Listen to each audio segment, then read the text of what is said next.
humbug. Peace on earth and mercy mild. Christmas stinks. Kablooey. Ebenezer Scrooge, let me tell you, he's always displayed a pronounced antipathy toward Christmas. Who said that? In later centuries, we would probably identify Ebenezer's repeated saying of bah humbug as a kind of seasonal Tourette syndrome. However, in the late 1800s, when our story is set, we hadn't a clue what it meant. Hi, I'm the ghost of Christmas past, present, and yet to come. Hi there, Mr. Scrooge, and Merry Christmas to you.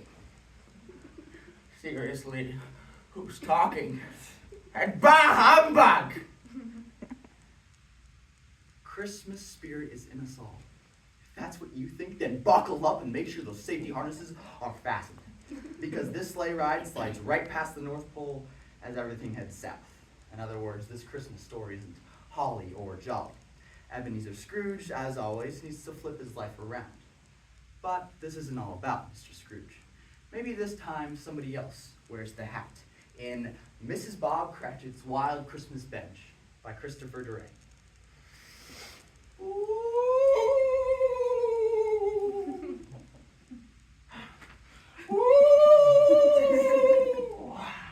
Ebenezer, I'm your business partner, Jacob Marley, dead these many years. What are you doing in my house? And who dressed you? You look ridiculous. I'm condemned to wander the earth day after day, mourning my past mistakes, never to find rest.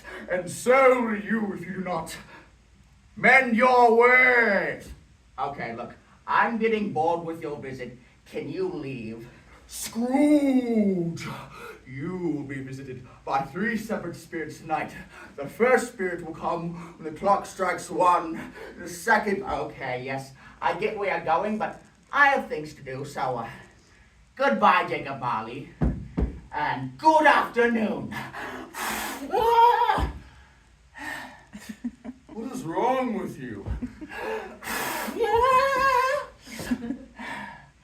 Finally, some peace.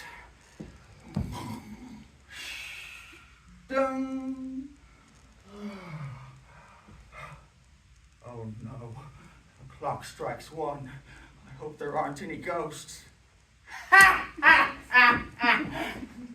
Ebenezer Scrooge. Hi, I'm the ghost of Christmas past. We all know the story, and as much as I hate to admit it, being the ghost and all, it can get extremely boring. So, let's just skip forward to the good part, shall we? First, I think we shall go to the Fezziwigs. Shh! Mommy, we're hungry. What do you want me to do about it? We're all hungry. This isn't the Fezziwigs. Well, I seem to have brought us to the wrong place. I'll try to get us back in time to the Fezziwigs.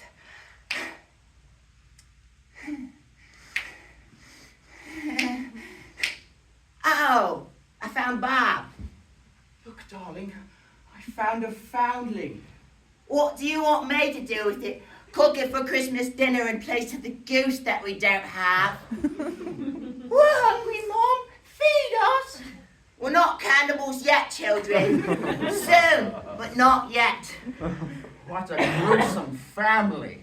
Somebody open up the root cellar door, would you? All right. Here, children. Here's a new little brother or sister for you. Give it a name. Take care of it, would you? I'm off to the pub to get a drink and then jump off the London Bridge. Goodbye, children. Do as I say and not as I do. Oh, Mommy, don't die. We're not supposed to have seen any of what we just saw. Well, maybe I should go back to bed and you should go back to ghost school or something. Shh. I need a drink. Ebenezer Scrooge, behold your grace. So, this is a pub, isn't it? Oh my God, it's the ghost of death. Finally, over here! Oh, hell nah, I ain't no ghost of death. Hello, I'm Clarence. I'm an angel. Did somebody say death? Clarence, I have tried and tried to make Mr. Scrooge reform himself. But this lady, Mrs. Bob Cratchit, keeps getting in the way with all her negativity.